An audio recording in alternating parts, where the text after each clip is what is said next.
Приветствую всех на канале Магия Песка. Мои дорогие зрители, меня зовут Ольга, и сегодня для вас я сделаю отсыпочку на такую тему. Кто сегодня думал о вас? Кто это человек, либо люди, и что они о вас думали? Если тема вам интересна, пожалуйста, присоединяйтесь, обязательно загадайте на себя, и песочек нам все покажет, все расскажет. Мои хорошие, также спешу всех вас сердечно поблагодарить за то, что выбираете быть со мной, и за ту невероятную теплую поддержку, которую вы мне даете в комментариях, лайками, донатами. Земной вам поклон. Итак, давайте же посмотрим, кто сегодня думал о вас. Я прошу высшие силы дать мне возможность ответить на все ваши вопросы и послать для вас только лишь самую важную, нужную и полезную информацию.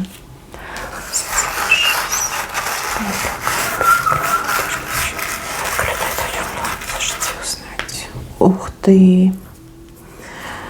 Как много людей думает о вас. Мои хорошие, это отсыпка общая, да, у кого-то отыграется, что действительно очень много людей думает о вас, но у кого-то пару персонажей, либо один персонаж.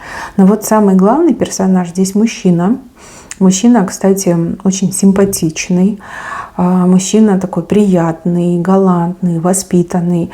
Очень такой, знаете, вот, может быть, у него и нет там суперобразования, но он постоянно развивается, он там читает книги, либо какие-то научные там политические программы смотрит. Очень много знает, красиво говорит, с ним интересно. Этот мужчина прямо о вас целый день думает. Мужчина, который очень нравится женщинам. Вот, скорее всего, ваши знакомые женщины, там, не знаю, подружки, коллеги, соседки, все по нему сохнут. Вам он тоже кажется симпатичным, может быть, вы даже с ним флиртовали. Вот, думает о том, насколько вы прекрасны, насколько вы независимо, насколько вы холодны, к вам не подойти. Какие-то вот его приемчики на вас не действуют, либо вы абсолютно к ним равнодушны. Я так понимаю, что он пытался к вам приблизиться, а вы либо не заметили, либо вам не до этого было.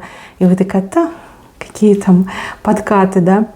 Вы с этим мужчиной либо разговаривали сегодня, может быть, вчера разговаривали, либо вы где-то с кем-то разговаривали, а он стоял и любовался вами, вашей экспрессией, вашей подачей, как горят ваши глаза, там, жесты ваши, да, жестикуляция.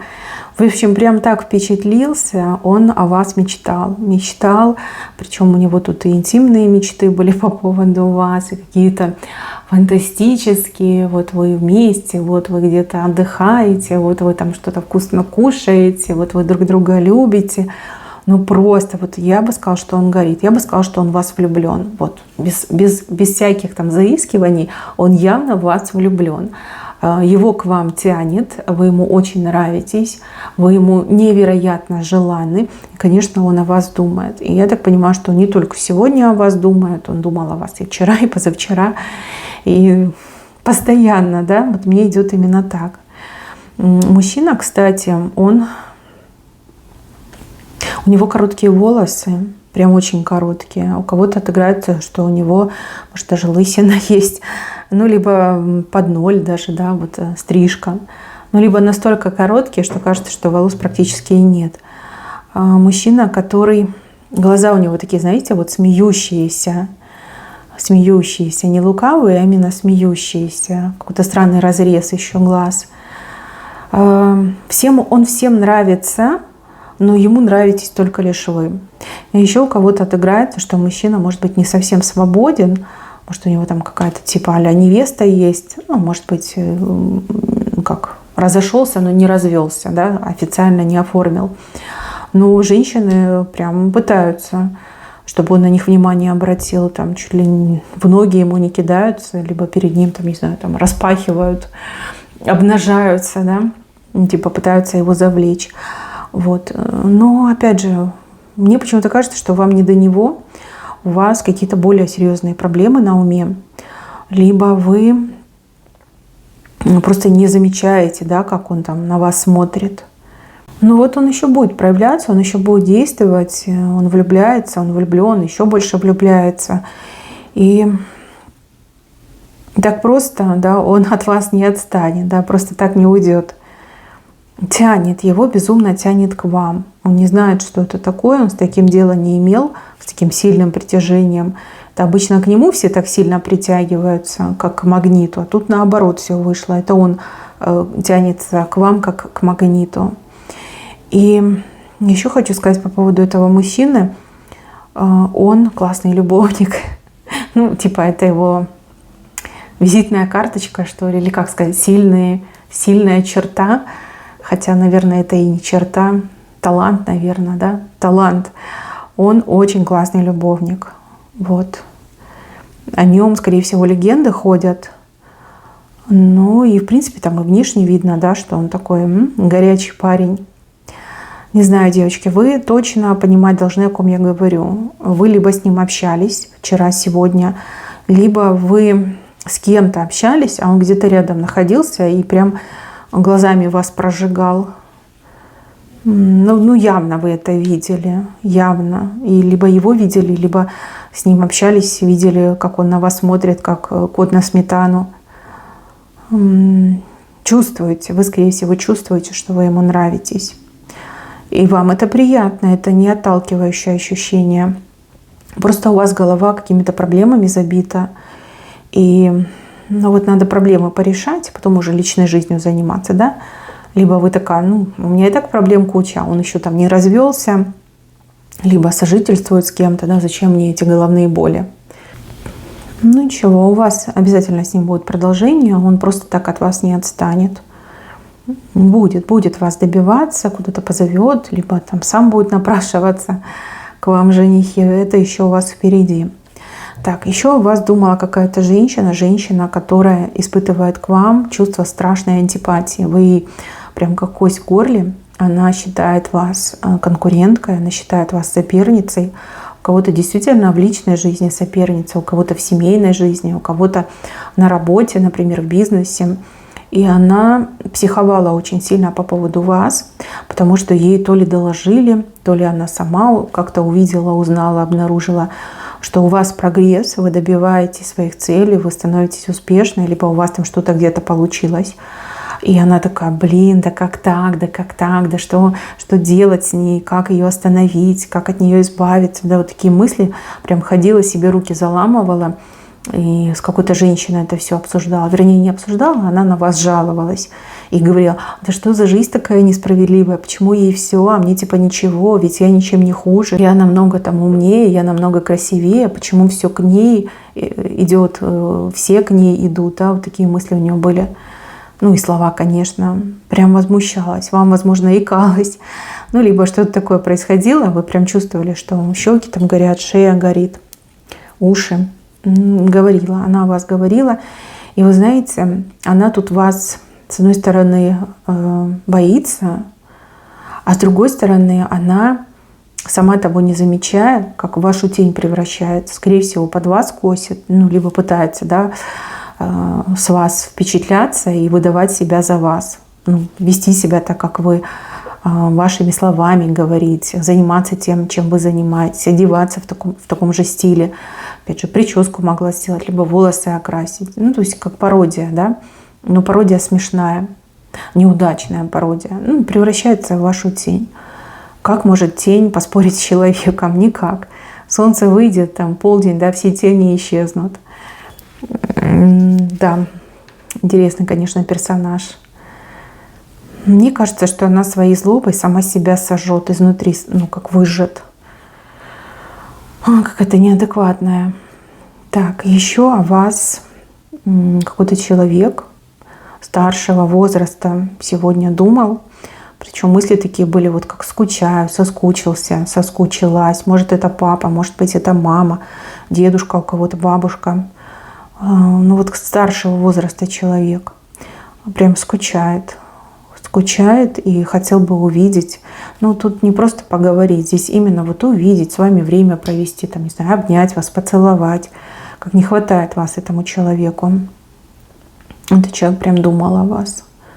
И знаете, с одной стороны, не хочет вас лишний раз дергать, да, может быть, у вас дела, там, личная жизнь, работа, а с другой стороны, очень скучает по вам, и вот явно не хватает общения с вами, мало, либо давно не виделись, как соскучился мне идет.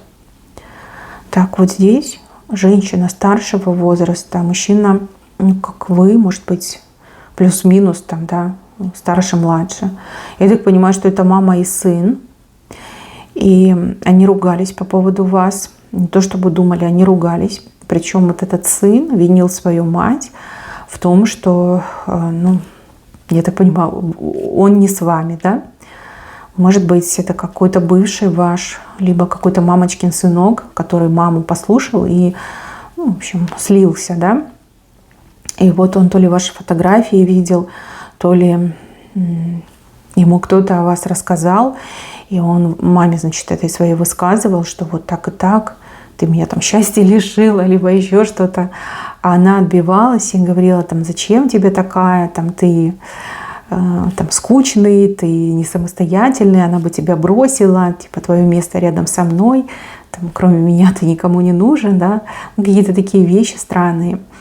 И знаете, этот мужчина, он действительно никакой. Вот никакой, тут даже не мама виновата, а он сам по себе такой, ни рыба, ни мясо. Ну, скорее всего, если понимаете, о ком речь идет, то и вы тоже это ощущали, что мужчина абсолютно не самостоятельный, инфантильный, ни на что не способен. Вот, ну, классический мамочкин сынок, да, сыночка-корзиночка. А тут не особо сыграла, но с другой стороны, они как созданы друг для друга, и, возможно, это их карма, да, вместе жить. Что у мамы там жизнь личная пустая, что у сыночки-корзиночки такая же ситуация. Вот что он будет делать, когда мамы не станет, это вообще прям другой вопрос. Мне еще кажется, что там, ну, мама его содержит, не знаю, оплачивает какие-то его расходы. Представляете, девчонки, вот если бы вы с ним были, это же все бы на ваши плечи легло. Да, они ругались по поводу вас, ну, по крайней мере, этот сынишка высказывал своей маме, а мама такая, ну, типа, сам виноват, да. Кому ты нужен, кроме меня? Какие-то такие вещи. У этой мамы к вам особо претензий нет. Скорее всего, она по-матерински понимала, что сын у нее не создан для семьи и брака. И она понимала, что вы скоро тоже это поймете. Вот, она просто, ну, решила это все предвидеть и оградить, да. То есть у нее нет претензий, что вы плохая женщина. Нет, у нее скорее претензии, что у нее сыночка-корзиночка очень идеальный, и что кроме мамы ни с кем ему хорошо не будет. В принципе, она права. Дальше. Какую-то женщину показывают. Женщина, которая не только о вас думала, но она еще с кем-то о вас говорила. Может быть, она за вас просила, может быть, она за вас договаривалась, может быть, она у кого-то даже помощи для вас просила. Очень похожа на родственницу, либо очень похожа на подругу. Возможно, она вам обещала, возможно, она знает, как решить ваши проблемы, либо хотя бы пыталась, да, это сделать. Очень она ответственный человек и такой, знаете, требовательный. То есть тот, к кому она обращалась, она прям там требовала, да, требовала, чтобы ее выслушали, чтобы помогли, либо чтобы вмешались. И вы знаете, там сработало это все. И я думаю, что вы с этой женщиной, ну, сегодня, либо завтра поговорите, и она вам все расскажет. Можно сказать, что она наполовину уже договорилась, либо наполовину решила вашу проблему. Ну, если это ваша подруга, то она очень крутая. Если родственница, тоже очень крутая. Ну, вам повезло. Да, это женщина. Так, и еще вверху какой-то отшельник о вас сегодня думал. Человек-отшельник. Ну, я так понимаю, сам живет, один живет. Человек где-то очень-очень далеко, в какой-то прям такой местности, где как все чужие, не знаю, может быть, какая-то заграница, либо какое-то новое место, либо место, где вот люди там не склонны к тому, чтобы дружить и общаться. И обстановка там какая-то нерадостная, очень напряженная. Там, значит, этот отшельник о вас вспоминал. Вспоминал с теплом, с нежностью, с желанием вас хотя бы раз еще в жизни увидеть. Кто отшельничествует, кто в тяжелых условиях проживает, где-то далеко. Вот мне идет, что где-то очень далеко и очень напряженная обстановка. У человека было только лишь одно желание, как молитва, да, вот лишь бы ее еще раз увидеть, да, лишь бы повидаться еще раз. Ну, там нежность в сердце. Я не могу сказать, любовь ли это, что это. Ну вот нежность. Мне идет, что нежность в сердце. Нежненькое такое отношение именно к вам. Так, мои хорошие, на этом у меня все. Берегите себя. Всем спасибо за внимание. Всем пока-пока.